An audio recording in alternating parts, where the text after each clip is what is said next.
This advocate today, I go one-on-one with Newfest director David Hatkoff about the importance of telling inclusive stories.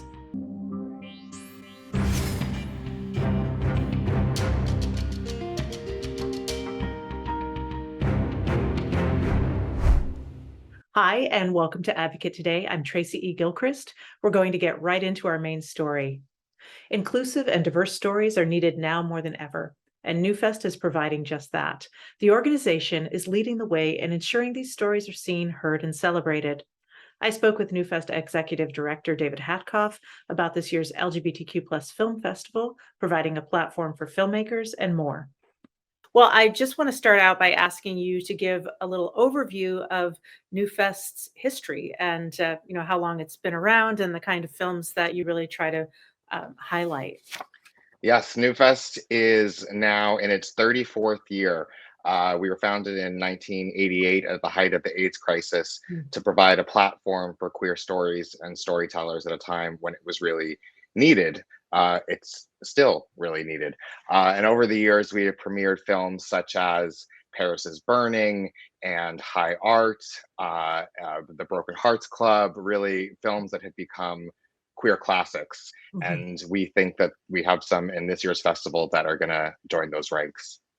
Wonderful. Well, I did look at some of the lineup, and you've got Please Baby Please, which I've seen, and also My Policeman, which I've seen, and then also All the Beauty and the Bloodshed and the documentary Mama's Boy.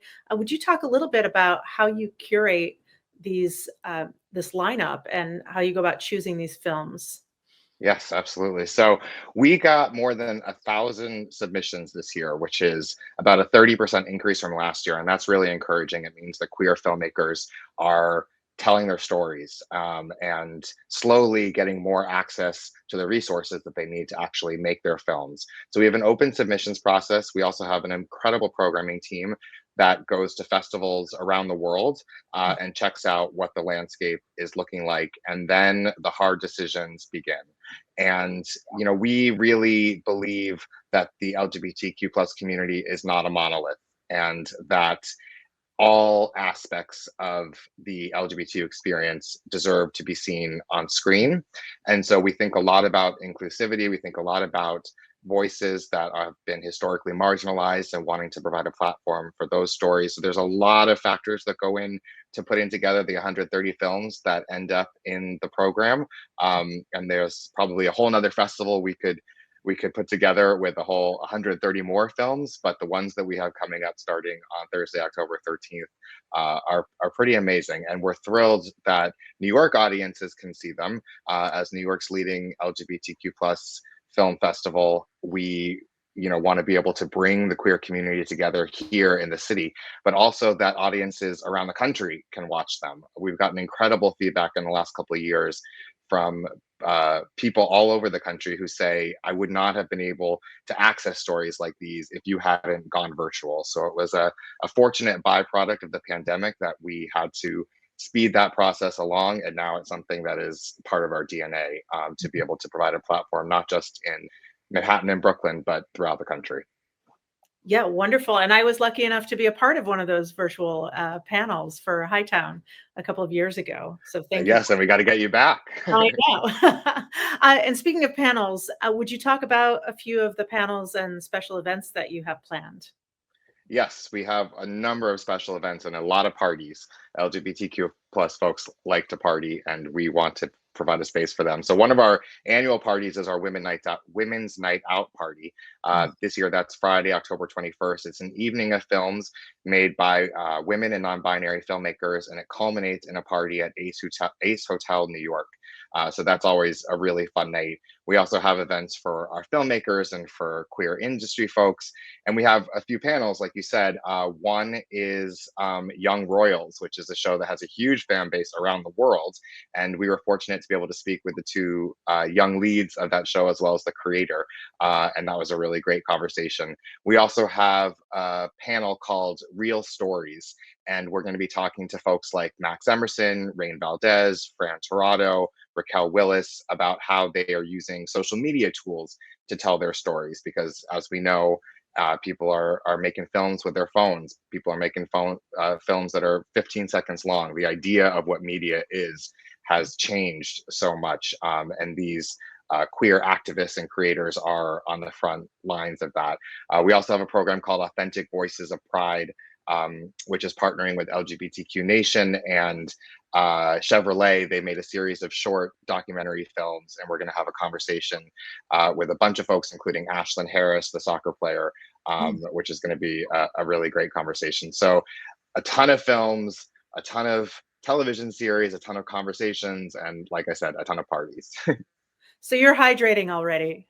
I'm hydrating. I'm trying to build up on my sleep now because I know for the next couple of weeks it's going to Yeah. be go, go, go. But it's the most incredible adrenaline rush, this festival. It really is, because there is nothing like a room full of queer people um, celebrating themselves at the center of the story. We Mm. are so used to being on the margins. We are so used to being um, erased, quite frankly. And so to be able to be in a room together and see our stories being told, even if the person on screen doesn't look like us or have the same kind of background as us. In fact, we love when our audiences get adventurous and sort of go beyond seeing their own personal experience mirrored and put themselves in someone else in the community's shoes. But the energy is so incredible that there's no time to be tired. I'll sleep when it's over.